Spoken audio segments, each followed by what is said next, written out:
Josh, I want to start with this. I pulled this from I think it was your college fraternity's website. All right, there's a quote by you. When they don't recognize me, that's a good thing. If you recognize the long snapper, that means something has gone wrong. Describe what it's like being a long snapper in the NFL. Yeah, so I mean, essentially, if you do your job, up to the standard that is expected of you, you kind of fly under the radar. You're there to make the punter and the kicker's job as easy as possible, and nobody notices anything at your position throughout the game, then you probably, did a pretty good job that day. Take me through the art of the long snap, because you mentioned it's reps.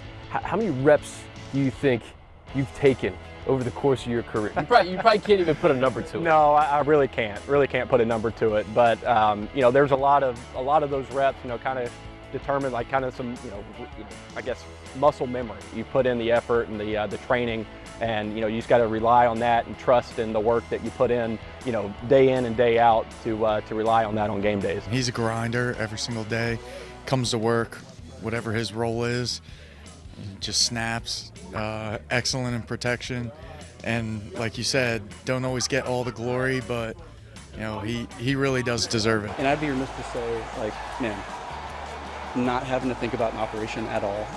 Not once did I have to think, is Josh going to get the ball where it needs to be? Is JK going to hold it right?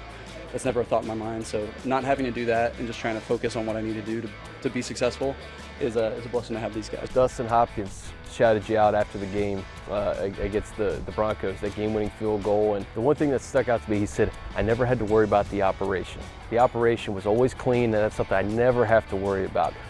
I know every win is sweet, but a win like that, when you're such a vital part of that operation, what does that mean to you? Yeah, I mean, obviously every kick is important, whether it's the first extra point of a game or a punt, whatever it is, but especially when you get into those moments, where you have a chance to go out there and perform and, and put an end to the game. I mean, you really want to perform in those situations for sure. What I try to do is make their job as easy as possible, because there's a lot of pressure in the situation, and there's a lot of small details that go into it, and so just trying to set the table for those guys to do their job at the highest level.